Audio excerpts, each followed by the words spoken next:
Sok szeretettel köszöntöm a Moksa ajánlókat, alkalmazókat, leendő alkalmazókat. Vágvölgyiné Hajni vagyok az Esztergomi Moksa Centrumból. Én már 3 éve foglalkozom a Moksa cseppel, a hozzám fordulókkal, akik tapasztalatokat, adagolásokat kérdeznek és várnak tőlem.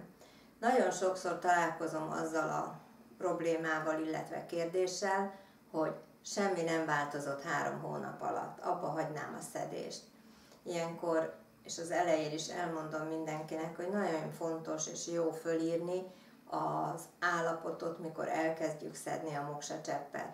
Milyen az alvásom, milyen az emésztésem, milyen a kommunikációm, tehát egy olyan kis listát készíteni, amit ha 1 hónap, 3 hónap, 6 hónap után megnézzünk, akkor lássuk azt, hogy ez is és ez is és ez is változott. Nemrégiben fordult hozzám egy hölgy, aki elmondta, hogy őnál a változás nem jött létre. És akkor rákérdeztem, hogy hányszor ébredsz fel éjjelente.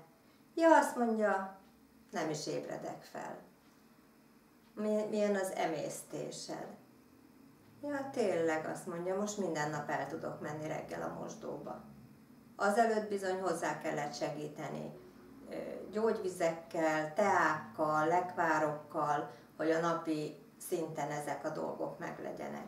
És így döbbentem rá, hogy nagyon-nagyon nagy segítség, hogyha tudjuk mihez viszonyítani a jó állapotot. Mert mikor valaki a jó állapotban van, akkor nehezen jut eszébe, hogy 2 hónapja, 3 hónapja bizony még éjjel fölkelt 4-szer, 5-ször. Most viszont csak egyszer. Ez is javulás, ha pici javulás is, ugyanis a évek alatt összegyűjtött rossz beidegződésünket, blokkunkat, problémánkat, megoldandó feladatunkat 1 hét alatt, pár hét alatt nem lehet megoldani. A Moksa csepp is úgy hat időben visszafele, föntről lefele és bentről kifele.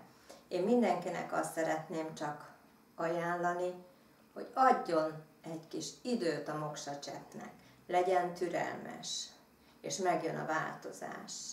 Ha lassan is, de gyökeresen. Köszönöm figyelmeteket, és ajánlom a kis prezentációt figyelmetekbe.